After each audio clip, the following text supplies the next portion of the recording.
यानी कि एक चीज हम साफ तौर पर कह सकते हैं कि इस बार जो राष्ट्रीय अध्यक्ष बनने जा रहा है उसमें हरियाणा का बहुत बड़ा रोल रहने वाला है, इसमें कोई किंतु परंतु नहीं है। बीजेपी को भी एक चीज का पता है, बीजेपी के नेताओं को भी एक चीज का पता है कि ये राज कौन लाया।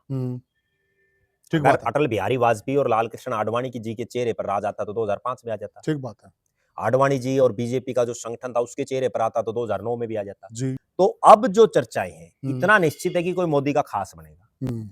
अब वो जो मोदी का खास कौन बनेगा उसमें दो नाम बड़ी तेजी से चल रहे हैं कि वहां से संजय जोशी का नाम पहले आगे बढ़ाया गया, फिर जो है वहां से वसुंधरा राजे सिंधिया का नाम आगे बढ़ाया गया जो राजस्थान की पूर्व मुख्यमंत्री हैं। संजय जोशी पार्टी के राष्ट्रीय संगठन महामंत्री रहे हैं और नरेंद्र मोदी से तो बहुत सीनियर नेताओं में रहे किसी समय। बिल्कुल। और फिर जो है योगी आदित्यनाथ जो है उनका नाम भी काफी आगे बढ़ाया गया। बीजेपी भी, संघ भी और मोदी जी भी कोई ऐसा सॉफ्ट चेहरा देखना चाहेंगे। महत्वपूर्ण जो चीज है वो ये है कि ऐसा राष्ट्रीय अध्यक्ष चाहिए पार्टी को जो सरकार के साथ जरूर तारतम्य रखे, क्योंकि कहीं ऐसा ना हो कि किसी को बना दे और वो फिर सरकार से ही जो है सारा दिन पेच फंसे रहे उसके। ठीक बात है। तब बड़ी दिक्कतें आती हैं और बहुत बार हमने ऐसा देखा है कि पार्टी में दो दो पावर सेंटर हो जाते हैं जी।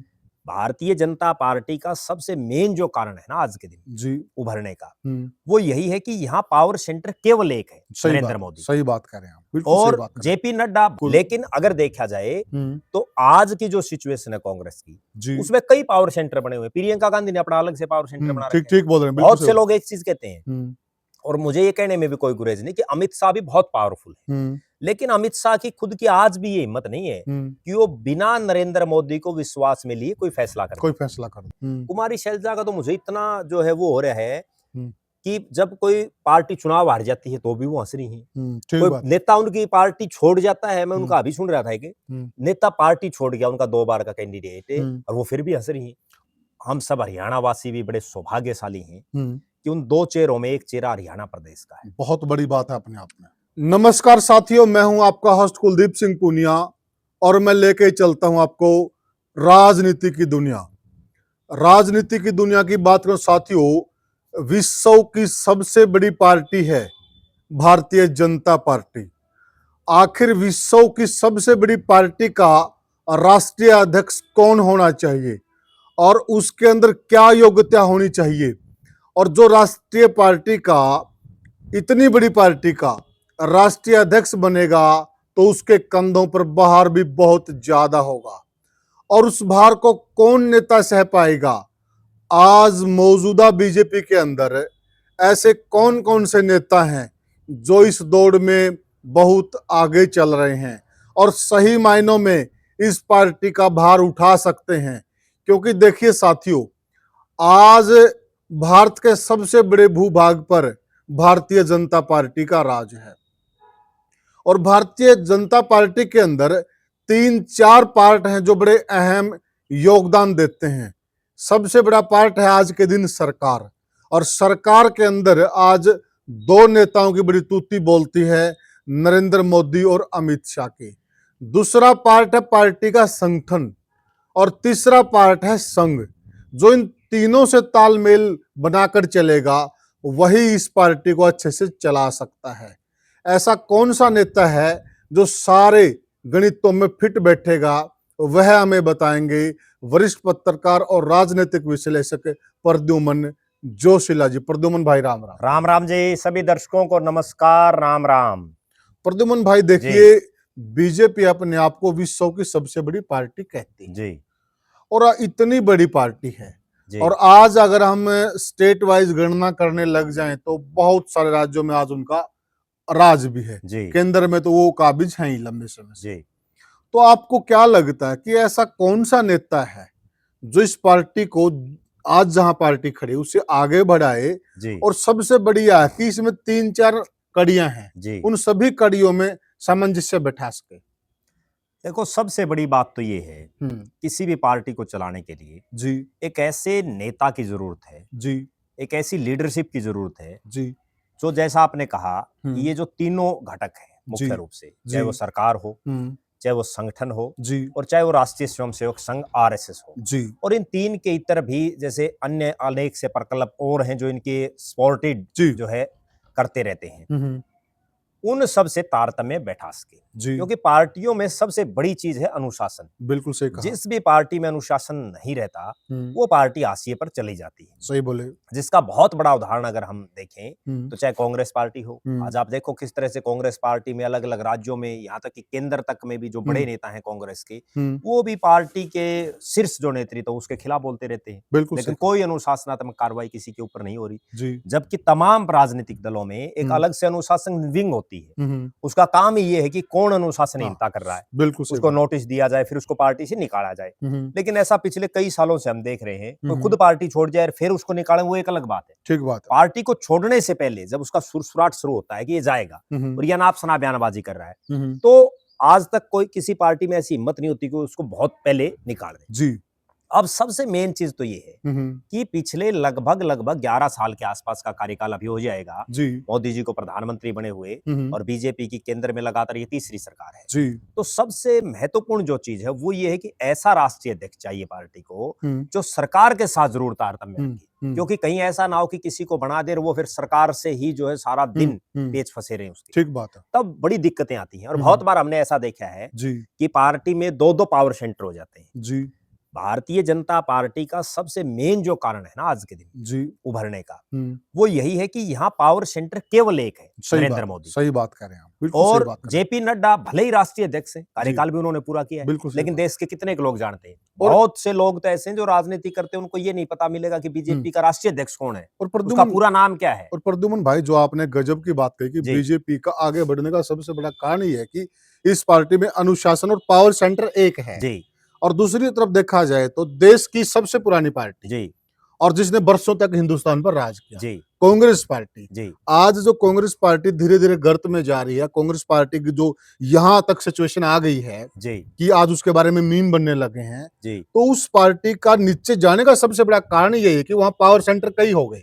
वही तो सबसे बड़ी समस्या है। अब कांग्रेस में देखो, एक तरफ सोनिया गांधी जब थी, जी भले ही डॉक्टर मनमोहन सिंह देश के प्रधानमंत्री रहे, बिल्कुल लेकिन उस समय पावर सेंटर सोनिया गांधी थी। बिल्कुल सही जो कहा। सोनिया गांधी ने कह दिया फैसला फाइनल है। फाइनल है। अब तो हालात ऐसे हैं कि भले ही सोनिया गांधी का स्वास्थ्य ठीक नहीं है, जी जी तो उस लिहाज से राहुल गांधी विपक्ष के नेता और जो है पार्टी के जो राष्ट्रीय अध्यक्ष बनाए हुए हैं मल्लिकार्जुन खड़गे, जी उनसे ज्यादा मेरा ये मानना है कि उनसे ज्यादा तो केसी वेणुगोपाल की चल रही है। ठीक बात है।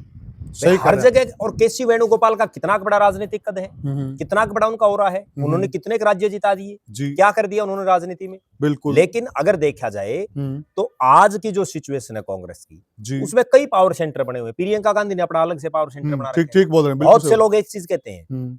और मुझे ये कहने में भी कोई गुरेज नहीं कि अमित शाह भी बहुत पावरफुल है, लेकिन अमित शाह की खुद की आज भी ये हिम्मत नहीं है कि वो बिना नरेंद्र मोदी को विश्वास में लिए कोई फैसला करे। कोई फैसला कर दें। तो इसका मतलब पावर सेंटर तो नरेंद्र मोदी हुआ। जो कि ताजा ताजा उदाहरण दिल्ली से दिल्ली के चुनाव से हम देख सकते हैं, देख जब सकते तक हैं। मोदी जी नहीं आए विदेश से, तब तक भले ही उन्होंने नाम फाइनल कर रखा हो, बिल्कुल लेकिन अमित शाह की हिम्मत नहीं कि वो अनाउंस कर दे। सही बात तो है। इसका मतलब पावर सेंटर केवल और केवल नरेंद्र मोदी है। जी। बीजेपी का राष्ट्रीय अध्यक्ष जेपी नड्डा को तो कौन पूछ रहा है बताओ। सही बात है। ठीक है ना, बिल्कुल सही बात है। बीजेपी वाले नहीं दुआ सलाम करते बहुत बिल्कुल से। सही बात है। अब अगली बात है, दूसरी तरफ कांग्रेस में एक पावर सेंटर प्रियंका गांधी का अलग से है, कोई राहुल गांधी का है, कोई खड़गे साहब का है, कोई केसी वेणुगोपाल का। ये समझ ही नहीं आ रहा कि चल किसकी रही है। ये तो राष्ट्रीय स्तर पर है। सही बात है। हरियाणा के संदर्भ में आप देख लो, आज बीजेपी है। बीजेपी में ये नहीं है कि नायब सैनी बन गया मुख्यमंत्री तो अनिल विज अपनी न्यारी दुकानदारी चलाएगा, रामविलास शर्मा न्यारी चलाएगा, कैप्टन अभिमन्यु न्यारी चलाएगा। कोई कुछ नहीं है, केवल एक है नायब सैनी। नायब सैनी, ठीक है ना। दूसरी तरफ आप कांग्रेस में देखो, हुड्डा साहब अपना न्यारा सिस्टम, शैलजा न्यारा सिस्टम, और कुमारी शैलजा का तो मुझे इतना अचंभा हो रहा है। कैप्टन अजय यादव का न्यारा सिस्टम, मतलब सबके अलग अलग हैं।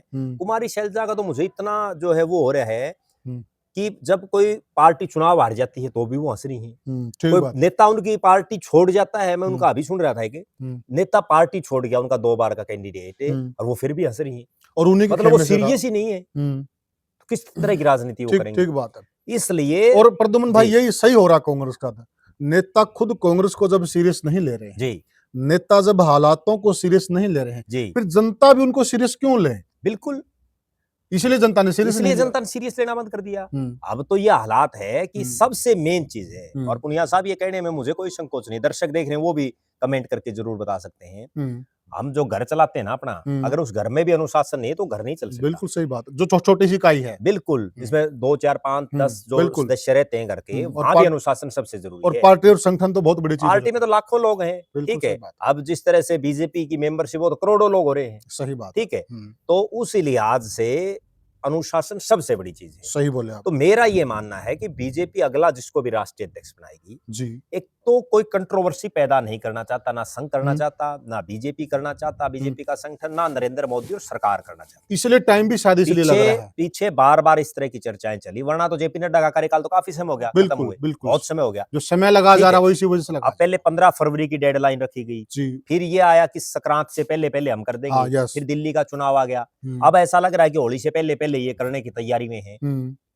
तो समय भी इसीलिए लगा जा रहा है क्योंकि पीछे जो चर्चाएं थी, क्योंकि हर पार्टी में देखो विरोधी खेमा भी होता है उसी पार्टी के अंदर, बिल्कुल होता है। तो मोदी का जो विरोधी खेमा है भारतीय जनता पार्टी में, जी, उसकी तरफ से ऐसी चर्चाएं पूरे जो है राजनीतिक गलियारों में चली कि वहां से संजय जोशी का नाम पहले आगे बढ़ाया गया, जी, फिर जो है वहां से वसुंधरा राजे सिंधिया का नाम आगे बढ़ाया गया जो जी। राजस्थान की पूर्व मुख्यमंत्री हैं। जी, संजय जोशी पार्टी के राष्ट्रीय संगठन महामंत्री रहे हैं और बिल्कुल। नरेंद्र मोदी से तो बहुत सीनियर नेताओं में हाँ, रहे हैं किसी समय। बिल्कुल। और फिर जो है योगी आदित्यनाथ जो है उनका नाम भी काफी आगे बढ़ा गया। लेकिन उन सब में सिर्फ इसलिए नहीं सिस्टम बैठ पाया कि ज्यादा अग्रेसिव भी नहीं चाहिए पार्टी। अब पार्टी को सूझबूझ वाला नेता चाहिए। अग्रेसिव कब चाहिए? अग्रेसिव तब चाहिए जब आप विपक्ष में होते हैं, जब आपको धरने, प्रदर्शन, जलसे, जुलूस, नारेबाजी करनी होती है। बिल्कुल। क्योंकि दो प्रकार की टीमें होती हैं, एक जंगी घोड़े होते हैं, एक जो है ड्राइंग रूम के घोड़े होते हैं। जी, तो कहीं ना कहीं अब वो जंगी घोड़े नहीं चाहिए। ठीक बात। अब उनको जो है केवल सौम्य स्वभाव के, केवल ऐसे लोग, ताकि बीजेपी भी एक चीज देखो, भारतीय जनता पार्टी और चाहे नरेंद्र मोदी हो, धीरे धीरे जो उनकी छवि बन चुकी है उसको तोड़ने का लगातार प्रयास कर रहे हैं। वरना तो ये भारतीय जनता पार्टी के नेता मुस्लिमों की बात ही नहीं करते थे, आज नरेंद्र मोदी कर रहे हैं लगातार। ठीक बात है, ठीक है, ठीक बात है। तो वो कहीं ना कहीं लगातार जो समाज के वो वर्ग हैं जो बीजेपी से दूर हैं, जो बीजेपी के को वोट नहीं करते, उनको भी कहीं ना कहीं अपने पक्ष में लाने का प्रयास कर रहे हैं और करना भी चाहिए। ठीक बात है। अब दूसरी तरफ अगर हम देखें कि अग्रेसिव चेहरा पार्टी को नहीं चाहिए फिलहाल, क्योंकि अब ना तो धरने ना कोई प्रदर्शन करने, ना जलसे जुलूस, क्योंकि देश के आधे से ज्यादा राज्यों में इनकी सरकारें हैं, केंद्र में इनकी सरकार है और अभी तो 4 साल से ऊपर का समय बाकी है। बिल्कुल सही तो अभी तो केवल लोगों को जोड़ना है, अपनी छवि को सुधारना है। बिल्कुल। तो उस लिहाज से मेरा ऐसा मानना है कि जितने जो आक्रामक छवि के नेता हैं, जो प्रखर वक्ता है, चाहे वो संजय जोशी हो, चाहे योगी आदित्यनाथ हो, उन सब की बजाय बीजेपी भी, संघ भी और मोदी जी भी कोई ऐसा सॉफ्ट चेहरा देखना चाहेंगे। और जिसके लिए जिन नामों की अभी चर्चा चल रही, क्योंकि एक तो बहुत ज्यादा लंबा अध्ययन बीजेपी कर रही है। बीजेपी की एक सबसे खास बात यह है कि एक तो वो अपनी स्ट्रेटेजी को लीक नहीं होने देती। हाँ, बिल्कुल सही बात। क्योंकि कांग्रेस में पहले से ये पता चल, अब मल्लिकार्जुन खड़गे का कई महीने पहले ये पता चल गया था भाई खड़गे साहब बनेंगे, खड़गे साहब बनेंगे, ठीक है, और वही बढ़ाया, उन्होंने चौंकाया भी नहीं। वरना तो होता ये है कि नाम किसी का चले और चौंका दें। अब दिल्ली में रेखा गुप्ता को बनाया, उनका तो कहीं लिस्ट में नाम ही नहीं था, जिनके नाम थे वो कुछ नहीं, पर्चे पार्टी की उनकी। राजस्थान में आप देख लो, भजनलाल शर्मा चौथी लाइन में बैठा था, कहीं कोई नाम नहीं। हरियाणा में नायब सैनी का कहीं कोई नाम नहीं, बिल्कुल, ठीक है। मध्य प्रदेश में मोहन यादव का कहीं कोई नाम नहीं, सही बात है। उड़ीसा में देख लो मांझी जी। मतलब जहां जहां भी ये बना रहे हैं ना ये मोदी की टीम, वो जो है जिसका नाम चलता है उस पर कांटा मार देते हैं। ये कोई ना कोई अपना नया सिस्टम ले आते हैं। लेकिन फिर भी चूंकि राजनीति संभावनाओं का खेल है जी, और राजनीति में कयास लगते रहते हैं, बिल्कुल। कई बार वो जो कयास है वो स्टिक साबित हो जाते हैं, कई बार वो कयास उल्टे भी पड़ जाते हैं। क्योंकि अब एक चीज है, फैसला तो मोदी को करना है, सबसे पावरफुल वो है। आज अगर संघ चाहे या आज अगर बीजेपी का संगठन चाहे, तो भी क्या उनकी इतनी हिम्मत है कि वो मोदी से ऊपर होकर किसी को बना देंगे? सही कह रहे हैं आप। नहीं है, हिम्मत नहीं है। तो अब जो चर्चाएं हैं, इतना निश्चित है कि कोई मोदी का खास बनेगा। अब वो जो मोदी का खास कौन बनेगा, उसमें 2 नाम बड़ी तेजी से चल रहे हैं और ये वो 2 नाम है। एक और बहुत गजब में बात, अच्छा, इसमें प्रद्युमन भाई बीच में जनता के दिमाग में भी एक सवाल होगा कि जो मोदी का खास बनने जा रहा है जी, उसको जो दूसरा धड़ा है जी, क्या वो बिल्कुल सहजता से स्वीकार कर लेगा? नहीं, दूसरे धड़े के पास कोई ऑप्शन ही नहीं है। बात तो ये है ना, दूसरा धड़ा ना तो इतना ताकतवर, क्योंकि दूसरे धड़े के जितने नेता हैं उनमें आज इतनी गुंजाइश नहीं है कि एक तो वो संघर्ष कर सके, ठीक बात है। दूसरा, ना उनमें इतनी गुंजाइश कि वो पार्टी कैडर को तोड़ सके, ना उनमें ये गुंजाइश कि वो नरेंद्र मोदी की सरेआम खिलाफत कर सकें। ठीक है, अंदर खाने पार्टी की मीटिंगों में कह दें और कह दें। आप एक चीज देखो, सुब्रमण्यम स्वामी जी बोला करते, बिल्कुल अब पिछले कई महीनों से वो भी चुप हैं, सही बात है। क्योंकि बीजेपी को भी एक चीज का पता है, बीजेपी के नेताओं को भी एक चीज का पता है कि ये राज कौन लाया। ठीक अगर बात है। अटल बिहारी वाजपेयी और लाल कृष्ण आडवाणी की जी के चेहरे पर राज आता तो 2005 में आ जाता। ठीक बात है आडवाणी जी और बीजेपी का जो संगठन था उसके चेहरे पर आता तो 2009 में भी आ जाता। जी। 2014 में भी जब तक मोदी को फेस डिक्लेयर नहीं किया तब तक कुछ भी नहीं था बीजेपी का। सही बात है। ये तो उसके बाद मोदी की वाकपटुता, उनकी भाषण देने की कला और उनकी एक सबसे खास बात यह है कि वो लोगों को, जो जनता है उसको अपने साथ जोड़ते हैं, जो उनका सबसे प्लस पॉइंट है। बिल्कुल। और उसकी वजह से ही ये राजा है। जी। अब बीजेपी का कोई भी नेता हो, वो ये तो चाहेगा नहीं कि हमारा राज चला जाए। ठीक बात है। उसके काम हो ना हो, कम से कम है तो चौधर में, बिल्कुल पार्टी का तो राज है। बिल्कुल सही बात। बहुत लोग हमें ऐसे भी मिलते हैं जो यूं कहते हैं भाई 10 साल हो गए मन तो कोई काम नहीं करा है, लेकिन बोले फिर भी सुकून इस बात का है कि कम से कम हमारी पार्टी की सरकार है। सही बात है। तो इसलिए किसी की गर्दन उठाने की हिम्मत नहीं है। नहीं है। जो जैसे कांग्रेस में था ना एक सिस्टम पे कि जो है एक प्रत्याशी को डिक्लेयर करना होता है, उसके सामने खड़ा हो जाता है एक आदमी। हाँ बिल्कुल सही बात ठीक है, अब वो बीजेपी में नहीं है। यहाँ और तो एक कांग्रेस में तो एक ग्रुप भी बन गया था, वो G23 बन गया था, उसमें शशि थरूर को उन्होंने आगे कर दिया था। बिल्कुल। तो इस तरह से चला था सिस्टम, लेकिन उससे पहले भी हुआ था। ठीक है ना, राजेश पायलट ने भी लड़ा था, सीताराम केसरी, मतलब उस टाइम पे जो मामला था तो कई धड़ेबंदी थी, लेकिन अब ऐसा कोई सिस्टम दिख नहीं रहा। और बीजेपी में एक और खास बात क्या प्रद्युमन भाई, क्या ये कह सकते हैं हम, जिस प्रकार से कांग्रेस धड़ेबंदी की वजह से खत्म हो गई जी, जो पार्टी एक समय में पूरे देश पर शासन करते थे जी, तो बीजेपी ने उन्हीं चीजों से सीखा है।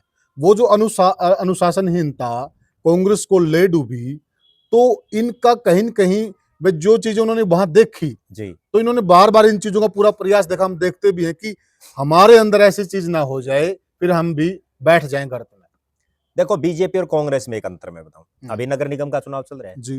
नगर निगम के चुनाव में भी जिनको एमसी की टिकट भी देनी है ना, वो भी केंद्रीय नेतृत्व तक फाइल जाती है। ठीक बात है। ठीक है, कितनी बड़ी बात है। एमसी वाले तो बेरा नहीं ऊपर लेने, जबकि कांग्रेस में एमएलए टिकट डिक्लेयर होने से पहले अपना नॉमिनेशन भर देते हैं। वो ये कहते हैं भाई टिकट तो मेरी जेब में है, बीजेपी में भर के दिखाओ कोई। सही बात है। ये सबसे बड़ी बात है। बीजेपी में को यूं कहता है ना कि मैं जेब में ले रहा हूँ, और जेब पे काटने आग लगी ले भाई देखा है टुकड़ा रखा, टिकट उसकी जेब में है और वो जेब में से कब निकलकर दूसरे के पास चले जाए उसको भी पता नहीं चलता। जेब पे काटते हैं, काटने की जरूरत नहीं है। यस। तो इसलिए क्या है कि बीजेपी और कांग्रेस में ये जो अनुशासन शब्द है ना, यही दोनों में डिफरेंस है। कांग्रेस में तो अनुशासन नाम की चीज ही नहीं है। मतलब आप एक चीज देखो, मोदी के ऊपर कोई सीधी टिप्पणी कर दे बीजेपी का नेता और वो बीजेपी में जमया रह सके, इस चीज की कोई कल्पना कर सकता है क्या? नहीं, बिल्कुल सही। कोई अपवाद हो वो एक अलग बात है।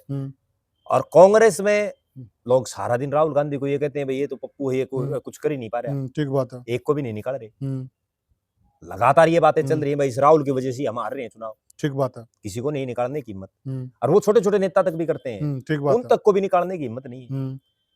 आप एक बात मुझे ये नहीं समझ में आ रहा कि राज्य में तो कांग्रेस 3 योजना से है नहीं, अगर ये जितने बच रहे हैं ना इन्हीं से राज आता तो इनका पहले भी आ जाता। सही कह रहे हैं। अगर किसी को निकालने से अनुशासन बना रहे पार्टी में तो फिर वो निकालने में गुरेज क्या है? जरूरी भी है। तुरंत प्रभाव से इनको बड़ी सर्जिकल स्ट्राइक की जरूरत है इनको। और एक चीज और नोट कर लेना आप, जिस दिन कांग्रेस ने ये कर दिया उस दिन ये कांग्रेस उभर जाएगी, क्योंकि भय में ही आदमी सारी चीजें करता है। ठीक बात है। भय बिना आप एक चीज देखो, कोई भी आदमी बीमार हो गया, अगर जाते ही डॉक्टर उसको यूं कह देगा ना भाई कोई बात नहीं ठीक हो जाएगा, बिल्कुल ठीक है जी, तो वो आदमी ना तो एडमिट हो ना वो कुछ और हो, वो अपना गोली लेगा आ जाएगा। बिल्कुल। और अगर डॉक्टर यूं कहेगा ना भाई सीरियस मामला है तो 10 मिनट और नहीं आता तो ये ले रहे जी, तो वो तुरंत एडमिट होगा, डॉक्टर जितने रुपये मांगा उतने देगा जी। वो मतलब भय और अनुशासन की जो बात करें ना प्रद्युमन भाई, मैं एक मामले का प्रत्यक्षदर्शी हूँ जी। जो आर्मी का कैंट होता है जी, कैंट पे अपने रिश्तेदार की ड्यूटी थी, वो आर्मी पुलिस में थे जी, और मैं उनसे मिलने के लिए गया हुआ था। तो कैंट में जहां हम गेट पे देखते हैं तो अगर बाइक सवार होते हैं ना दोनों के सिर पे हेलमेट होना जरूरी है। बिल्कुल। वहां कोई ऐसा दंपति आया, वो भी फौजी थे, अंदर वो कैंट में उनकी रिहायश थे, वो बाहर जा रहे थे तो पीछे मैडम बैठी थी, उनके सिर पे हेलमेट नहीं था जी। उन्होंने काफी मिन्नतें की कि सर हमें जाने दो, ये काम है वो काम है ये है वो। मैं खड़ा था, मेरे को दया आ गई, मैंने कहा रिश्तेदार थे अपने, फौजी साहब जाने दो ना जी। वो बोले आप चुप थोड़ा सा जी। तो फिर उन्होंने 10 मिनट उनको खूब समझाया क्या बहुत बड़ी गलती कर रहे हैं, ऐसा मत कीजिए, आपके जान के साथ खिलवाड़ है, हम जो कर रहे हैं आपकी भलाई के लिए कर रहे हैं। जी और फिर उन्होंने एक अंदर हेलमेट पड़ा था अपना खुद का, जी वो उस लेडीज को दिया, जी आप ये लगाइए, अब जाइए और आते टाइम मेरा वापस कर दीजिए। जी तो वो जब चले गए, उन्होंने मेरे को कहा कि पुनिया साहब, दया तो मुझे भी आ रही थी जी जब भी मैंने उनको हेलमेट दिया, जी अगर मैं उनको जाने देता जी तो 10 और देख रहे थे। जी तो आर्मी चलती है अनुशासन से, बिल्कुल वो हमारा अनुशासन टूट जाता जी और इसको देखकर कल लाइन लग जाती, यहाँ कोई हेलमेट लगा कर नहीं आता। बिल्कुल तो वही सही बात है। अब जो आप कह रहे हैं कि कांग्रेस के अंदर सर्जिकल स्ट्राइक की जरूरत है, जी अदरवाइज वही बात है, एक को देखकर फिर 10 और बोलते हैं और बिल्कुल बोलते भी हैं। बिल्कुल। तो ये चीज है। हाँ जी। अब अगर हम मूल बात पर आए कि कौन वो चेहरा हो सकता है जी। जिस पर भारतीय जनता पार्टी अपना सब कुछ उसको सौंपेगी, वो उसको राष्ट्रीय अध्यक्ष बनाएगी, जी। क्योंकि जो राष्ट्रीय अध्यक्ष होगा वो संगठन में सर्वोपरि है। बिल्कुल। तो जो रिपोर्ट्स आ रही हैं, राजनीतिक गलियारों में जो चर्चाएं निकल करके आ रही हैं, उसके मुताबिक 2 चेहरों का नाम सबसे आगे है। जी। और हम सब हरियाणा वासी भी बड़े सौभाग्यशाली हैं कि उन 2 चेहरों में एक चेहरा हरियाणा प्रदेश का है। बहुत बड़ी बात है अपने आप में। वो पहली बार ऐसा होगा कि अगर उनकी लॉटरी लगी तो किसी भी राष्ट्रीय पार्टी के वो पहले राष्ट्रीय अध्यक्ष हरियाणा प्रदेश से होंगे। जी। और ये जो दोनों नेता हैं जिनके नाम चल रहे हैं, जी। ये ऐसे नेता हैं, जब से ये राष्ट्रीय अध्यक्ष का सिलसिला चला ना, तब से इन 2 नेताओं के नाम जरूर हैं। हाँ, इनका ये नाम बड़ी अभी बात है। तक कभी भी ये नहीं हुआ कि इनको नहीं बनाया जा सकता। बिल्कुल। बहुत चेहरे ऐसे आए, योगी आदित्यनाथ का कुछ दिन चला फिर बैठ गया, बिल्कुल। संजय जोशी का कुछ दिन चला फिर बैठ गया, वसुंधरा राजे का कुछ दिन चला फिर बैठ गया, जी। शिवराज सिंह चौहान का कुछ दिन चला फिर बैठ गया। जी। लेकिन ये जो 2 चेहरे हैं, ये शुरू से लेकर के और अब तक इनका नाम पूरी लाइमलाइट में। सही बात है। दोनों चेहरों में पहला जो चेहरा है वो है मनोहर लाल खट्टर। जी। मनोहर लाल खट्टर आरएसएस के बड़े प्रचारकों में रहे हैं। बिल्कुल। उन्होंने अपना घर बार सब छोड़ दिया, जी। शादी तक नहीं की, जी। और भारतीय जनता पार्टी को उन्होंने अपने खून पसीने से सींचने का काम किया। बिल्कुल। हरियाणा प्रदेश के रोहतक जिले के बनियाणी और निंदाना, इन वो गांव से आते हैं। जी। दोनों गांवों में। और जो है राजनीतिक रूप से अगर देखें तो भारतीय जनता पार्टी के संगठन महामंत्री भी रहे। बिल्कुल। जब मोदी जी हरियाणा में प्रभारी थे तो उस समय वो संगठन के महामंत्री थे। जी। चौधरी बंसीलाल जी की सरकार को उन्होंने गिराने का एक संकल्प ले लिया था, और जिसके बाद उन्होंने बहुत लंबे समय तक अपनी दाढ़ी नहीं कटाई थी। उन्होंने संकल्प लिया था कि जब तक बंसीलाल की सरकार को नहीं तोड़ूंगा मैं दाढ़ी नहीं कटवाऊंगा। वाह जी वाह। तो इस तरह के एक मतलब दृढ़ संकल्पी आदमी है, और एक बहुत ही साधारण परिवार से आते हैं। जी। पंजाबी समाज से संबंध रखते हैं। जी। और 2014 के चुनाव लड़ने से पहले और मुख्यमंत्री बनने से पहले, जी। वो इस बात का बहुत कम दर्शकों को भी पता होगा और बहुत कम नेताओं को भी पता होगा, वो भारतीय जनता पार्टी में एक अन्त्योदय प्रकोष्ठ है, यानी अंतिम व्यक्ति तक का उदय जी। उसके वो राष्ट्रीय संयोजक थे। जी। और उसके बाद उनको वो पहले रोहतक से टिकट की तैयारी में थे। बिल्कुल। लेकिन रोहतक में उनको ये कहीं ना कहीं आभास हुआ होगा कि हुड्डा का गृह क्षेत्र है। जी। फिर उन्होंने फरीदाबाद, जो शहरी सीट और पंजाबी बाहुल्य है, वहां से उन्होंने ट्राई किया। जी। लेकिन वहां भी कई क्षेत्रीय नेताओं के चलते जो है वो नहीं हिम्मत जुटा पाई। जी। और आखिरकार उन्होंने एक ऐसी सीट को चुना जिस धरती से कभी कोई और मुख्यमंत्री नहीं बना था। जी। और वहां जो उत्तर हरियाणा और वो जो सराउंडिंग का एरिया था, वहां मुख्यमंत्री बनाने की मांग को लेकर के रणदीप सुरजेवाला कई सालों से प्रयासरत थे। बिल्कुल। लेकिन वो लॉटरी लगी मनोहर लाल खट्टर की। 2014 में पहली बार भारतीय जनता पार्टी ने उनको करनाल विधानसभा क्षेत्र से टिकट दी। जी। वो करनाल से विधायक बने। फिर उनको मुख्यमंत्री बनाया गया। 5 साल बड़ा जबरदस्त उन्होंने राजकाज किया। और जैसे आप मोदी की तूती बोल रही है ना केंद्र में, ऐसे ही मनोहर के हरियाणा में बोल रही थी। बिल्कुल सही। और जब वो पहली बार बने, उस समय उनसे सीनियर तो घणे मंत्री थे। बिल्कुल सही बात है। ठीक है, बिल्कुल सही। घणे विधायक थे, लेकिन उसके बावजूद उनको बनाया गया। जी। फिर 2019 में दोबारा से जो है वो मुख्यमंत्री बने। जी। 2024 आते आते उनको हटा करके बीच में और नायब सिंह सैनी को मुख्यमंत्री बना दिया। जी। फिर उनको जो है करनाल पार्लियामेंट से लोकसभा का टिकट दिया। जी। और उस संजय भाटिया की टिकट काटी पार्टी ने। ये भी एक बहुत सोचने वाली बात है जी। कि बीजेपी कहां तक फैसले ले लेती है। उस संजय भाटिया की टिकट काटी, जो देश की जो सबसे बड़ी 3 जीतें थी ना, बिल्कुल सही बात। लगभग 6.5 लाख वोटों से वो जीते थे। उन 3 जीतों में एक संजय भाटिया की थी, पूरे देश में सारी बिल्कुल पार्टियों सही में। बात है। तो कितनी बड़ी बात है। बिल्कुल। उस संजय भाटिया की टिकट काट करके और उनको जो है करनाल से एमपी की टिकट दी। जी। वो चुनाव जीते। वर्तमान में वो नरेंद्र मोदी की सरकार में जो बिजली विभाग है, ऊर्जा विभाग है, बहुत बड़ा डिपार्टमेंट है, जिसकी हर गरीब से लेकर के और अंबानी अडानी सबको जरूरत है, बिल्कुल सही। उस बिजली का उनको मंत्री बनाया गया। जी। मनोहर लाल खट्टर जी के जो प्लस पॉइंट है, वो मेरा ये मानना है कि एक तो वो पुराने संगी हैं। जी कभी उन्होंने बीजेपी तो छोड़ी नहीं, बिल्कुल लगातार बीजेपी की, जब बिल्कुल गर्त में थी पार्टी का, हम्म, कुछ नहीं था, तो भी वो जोड़ा उठाए घूमते थे। बिल्कुल सही बात है। ठीक है, बहुत लोग ऐसे मिल जाते हैं हमें भी हम्म, कि भाई मेरे भी यहाँ जोड़ा लेके आया था भाई मनोहर लाल, बिल्कुल ठीक है, बिल्कुल तब बिल्कुल और भला को जाना भी नहीं करता, बिल्कुल नमस्ते सही कनिया नहीं था, बिल्कुल सही बात। ठीक है, यहीं भला रोटी बहुत खा करता, यहीं हाँ रहता था, बिल्कुल यहीं सही चाय बात। पीता था, बहुत लोग इस तरह के मिलते हैं, उकलाना मंडी में हमें कई बंदे बहुत मिले हैं, ऐसे। अकेले उकलाना नहीं, हर जगह के हर उदाहरण जगह हैं। जी तो इस तरह से क्योंकि वो घर-बार तो उनका कोई सिस्टम था ही नहीं, वो बिल्कुल तो जो है बाबे ही तरह थे एक तरह से। बिल्कुल और फिर जो है मनोहर लाल की एक खास बात ये रही हम्म, कि जब वो 9.5 साल मुख्यमंत्री रहे ना, हम्म, एक तो उन्होंने बीजेपी में पत्ता नहीं हिलने दिया, जी जैसे मोदी नहीं हिलने दे रहा ना, हम्म, तो सख्त प्रशासक उनको हम कह सकते हैं। जी ठीक है, अफसरशाही हावी रही, हम्म, को नो डाउट, लोग भी मानते हैं, हम भी मानते हैं। जी भाई उनके जमाने में अफसरशाही पूरी हावी रही, बिल्कुल लेकिन उन्होंने बीजेपी में अनुशासन नहीं टूटने दिया। जी आज जो नायब सिंह सैनी की सरकार में अनिल विज बोल रहे हैं ना खुलेआम, जी सरेआम, हम्म, इतने सरेआम कभी खट्टर साहब के सामने नहीं बोले वो। बिल्कुल सही बात है। ठीक है, सही या कह रहे और हैं। भी बड़े-बड़े नेता थे, हम्म, किसी की मुँह खोलने की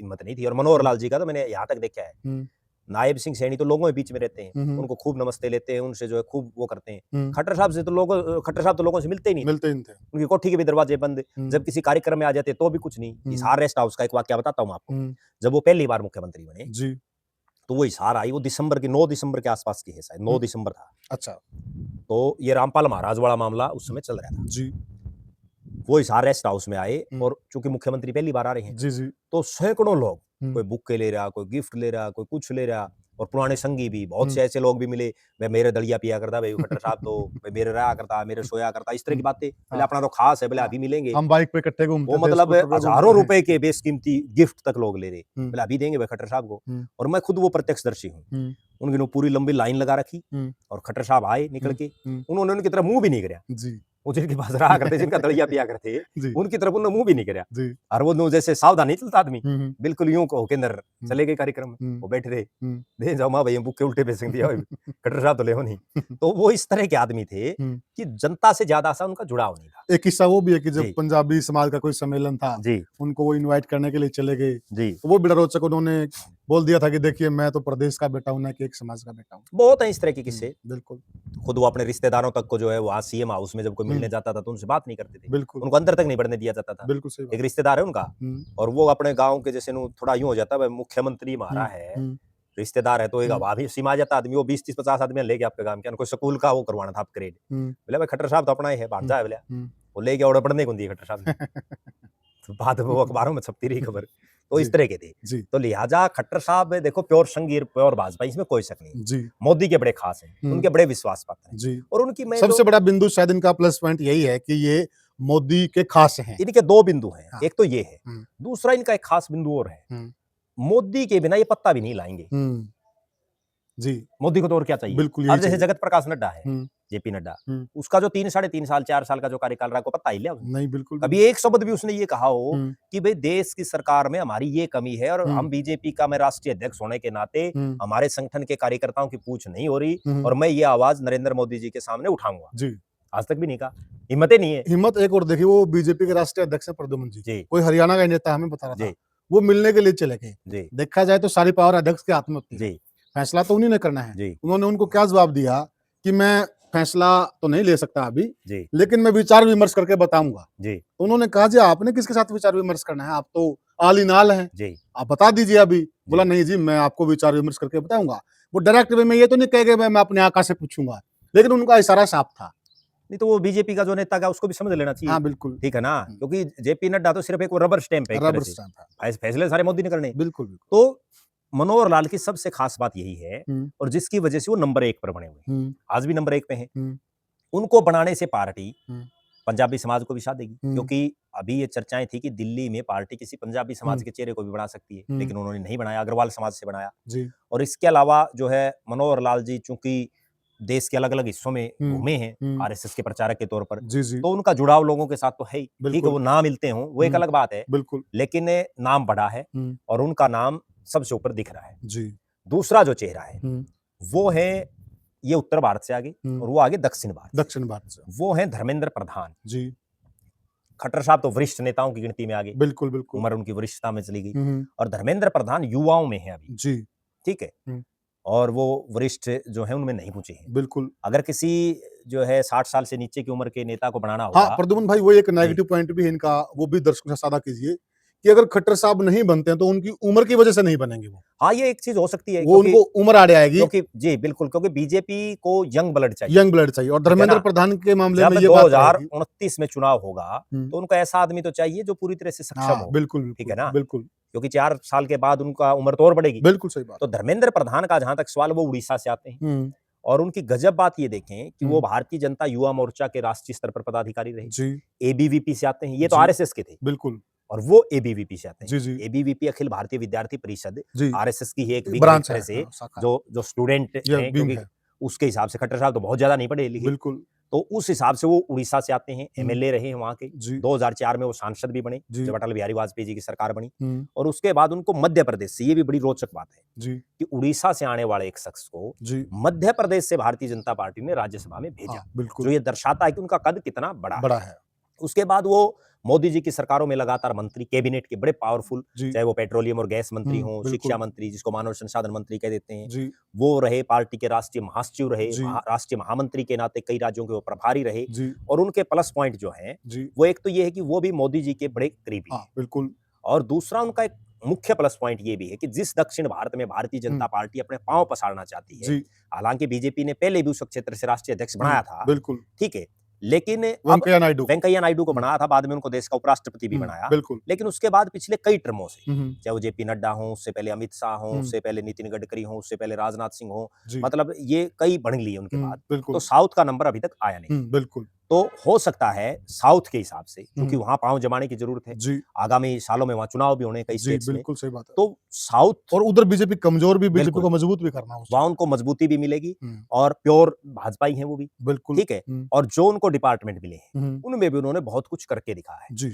उनकी एक खासियत ये भी है धर्मेंद्र प्रधान की, जी, कि पार्टी उनको जो भी ज़िम्मेदारी सौंपती हाँ, है, बिल्कुल, जिन राज्यों में उनको प्रभारी बना करके भेजती है, जी, जिन, क्योंकि हरियाणा में भी उनको हाँ, भेजा था, बिल्कुल, ठीक बिल्कुल, है? तो रिज़ल्ट पार्टी के अनुकूल रहे। बिल्कुल तो सही बात जहाँ भी पार्टी उनकी जो ड्यूटियाँ लगाती है, जी, उसमें वो जितनी उनकी कैपेसिटी है, जी, उससे ज़्यादा वो करने का काम करते हैं, बिल्कुल सही कहा, जिसकी वजह से वो मोदी के बड़े पसंदीदा बने हुए हैं। बिल्कुल, उम्र भी उनके साथ है, जी, और जो है कार्यकर्ताओं में, जी, चूँकि वो युवा मोर्चा से आए हैं, जी, पहले एबीवीपी का संगठन, फिर हाँ, युवा मोर्चा, फिर बिल्कुल, मेन भाजपा, और अब सरकार। हुँ, तो चारों जगह उन्होंने काम किया है। और एक प्लस पॉइंट ये भी तो प्रद्युमन भाई देखिए, ये अभी उम्र जो इनकी है, वो इस उम्र के पड़ाव पे है कि अगर आज बीजेपी इनको राष्ट्रीय अध्यक्ष जी, बनाती है, तो इनसे लंबे समय तक काम लिया जा सकता है। बिल्कुल, तो ये लंबे समय तक बीजेपी का काम करेंगे। बिल्कुल, तो ये बिल्कुल। अभी में भी शायद 50, 55, 55 55, साल के हैं अभी, 55 साल की एज 55 है साल इनकी। के हैं, तो ये अभी मतलब काम करेंगे बीजेपी के लिए। बिल्कुल। तो ये चीज़ इनके लिए एक प्लस पॉइंट है। अगर 60 साल से नीचे के किसी को बनाएँगे, हुँ, क्योंकि वो कहते हैं ना भाई 58-60 के बाद तो सरकार ही रिटायर कर देती है। बिल्कुल, बिल्कुल। तो लेकिन दूसरी तरफ मेरा इसके उलट भी ये मानना है हुँ, कि राजनीति तो शुरू ही 60 साल के बाद होती है। हुँ,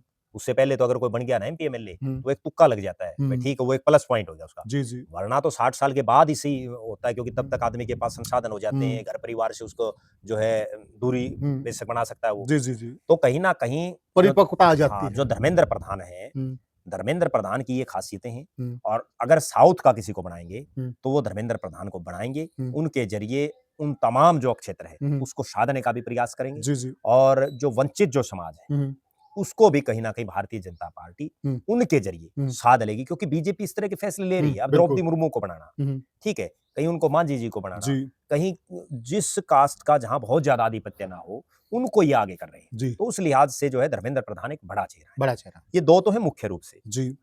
इनके अलावा कई नाम और हैं, हुँ, हुँ। जिनमें अगर हम बात करें भूपेंद्र यादव की, जी, भूपेंद्र यादव राजस्थान से जी, सांसद हैं। जी, इससे पहले वैसे मूल रूप से वो हरियाणा से हैं, बिल्कुल। और जो है धर्मेंद्र प्रधान भी यंग हैं, जी, पार्टी के संघ के बड़े नज़दीकी हैं, जी, और राष्ट्रीय महासचिव भी रहे हैं पार्टी के, जी। केंद्र में मंत्री हैं। हुँ, लेकिन उनके पीछे अगर कोई चीज़ आती है, तो वो ये है कि चूँकि प्रधानमंत्री जी भी एक बैकवर्ड हुँ। समाज से आते हैं, बैकवर्ड चेहरा हैं, भूपेंद्र और यादव की बात कर भूपेंद्र रहे यादव भी जो है बैकवर्ड समाज से आते हैं। हैं। जी, तो कहीं न कहीं हो सकता है इस मामले में प्रधानमंत्री जी ही ना चाहते हों, जी। क्योंकि सभी समाज के वर्गों को हुँ। प्रतिनिधित्व देना पड़ता है बिल्कुल, राजनीति में। बिल्कुल, बिल्कुल। दूसरा, अनुराग ठाकुर की अगर हम बात करें, उनका जी। नाम भी बड़े जोरों-शोरों से चला। हुँ, लेकिन अनुराग ठाकुर के सामने सबसे बड़ी समस्या ये है हुँ, कि जो अभी वर्तमान में जो बीजेपी के राष्ट्रीय हुँ। अध्यक्ष हैं, जी, जेपी नड्डा, जी। वो भी उसी हिमाचल प्रदेश से हाँ, आते हैं, जहाँ से बिल्कुल, अनुराग ठाकुर आते हैं। बिल्कुल। तो उस लिहाज से कुछ कम संभावनाएँ लग रही हैं। जी। शोधान सिंह का एक नाम हाँ, चला, यस। लेकिन शोधान सिंह के नाम के पीछे एक समस्या ये है कि ठीक है वो संगठन के पुराने हैं, जी लेकिन ना तो उनको सरकार का कोई अनुभव, हाँ, ठीक बिल्कुल है, बिल्कुल और संगठन में भी वो ठीक आज राष्ट्रीय उपाध्यक्ष हैं, लेकिन कोई बहुत जाना पहचाना चेहरा सौदान सिंह का नहीं नहीं है। हम्म, हालांकि मोदी जी इस बात के लिए बड़े विख्यात हैं हम्म, कि वो अनजाने चेहरों हम्म, को ज्यादा चौधर देते हैं, बिल्कुल सही कह रहे हैं तो उस लिहाज से सौदान सिंह की भी कहीं ना कहीं लाइन में वो आप हैं। हैं, शिवराज सिंह चौहान पर भी विचार विमर्श चल रहा है, जी जो मध्य प्रदेश के पूर्व मुख्यमंत्री रहे कई सालों तक जी और अभी वर्तमान में केंद्र में कृषि मंत्री हैं। बिल्कुल और इन सब नामों के इतर जी अगर जाट समाज से बनाने की कोई बारी आए जी तो डॉक्टर सतीश पूनिया हैं, बिल्कुल राजस्थान के प्रदेश के अध्यक्ष भी रहे जी हैं और अभी हरियाणा के प्रभारी हैं, बिल्कुल उनके नेतृत्व में पार्टी जीती है। जी तो इन सब के अलावा जी बहुत से और भी नेता हैं और मुख्य बात ये है जी कि मोदी जी चाहें तो क्या पता किसको हाँ बना किसको दें। बना दें ठीक है, अंतिम बिल्कुल फैसला तो लेना उनको। बिल्कुल लेकिन ये जो हम जिन चेहरों का जिक्र कर रहे हैं, ये आज के दिन वो हैं हम्म, जो लाइमलाइट में हैं हम्म, और जिन पर विचार चल रहा है। हम्म, इनमें से किसी एक की लॉटरी लग लग सकती सकते हैं है। जी। तो साथियों ये हमने चर्चा की विश्व की सबसे बड़ी पार्टी भारतीय जनता पार्टी इन नामों पर विचार कर रही है और इसमें एक खास बात निकल के आई इसमें कुछ चेहरे ऐसे हैं जो या तो डायरेक्ट रूप से हरियाणा से जुड़े हुए हैं या वो हरियाणा से उनका कोई न कोई रिश्ता नाता है। जैसे हम बात करें मनोहर लाल खट्टर, वो हरियाणा के 9.5 साल मुख्यमंत्री रहे हैं। बात करें हम भूपेंद्र यादव की, वो हरियाणा से ही हैं। अगर हम बात करें धर्मेंद्र प्रधान की, वो हरियाणा के प्रभारी रहे हैं। बात करें सतीश पूनिया की, वो भी हरियाणा के प्रभारी रहे। यानी कि एक चीज हम साफ तौर पर कह सकते हैं कि इस बार जो राष्ट्रीय अध्यक्ष बनने जा रहा है उसमें हरियाणा का बहुत बड़ा रोल रहने वाला है, इसमें कोई किंतु परंतु नहीं है। आप क्या मानते हैं, आप क्या सोचते हैं, आपके क्या विचार हैं, हमें कमेंट सेक्शन में जरूर बताइएगा और वीडियो को ज्यादा से शेयर कीजिएगा और चैनल को सब्सक्राइब कीजिएगा। फिर मिलेंगे किसी और वीडियो में, तब तक के लिए राम राम राम। राम।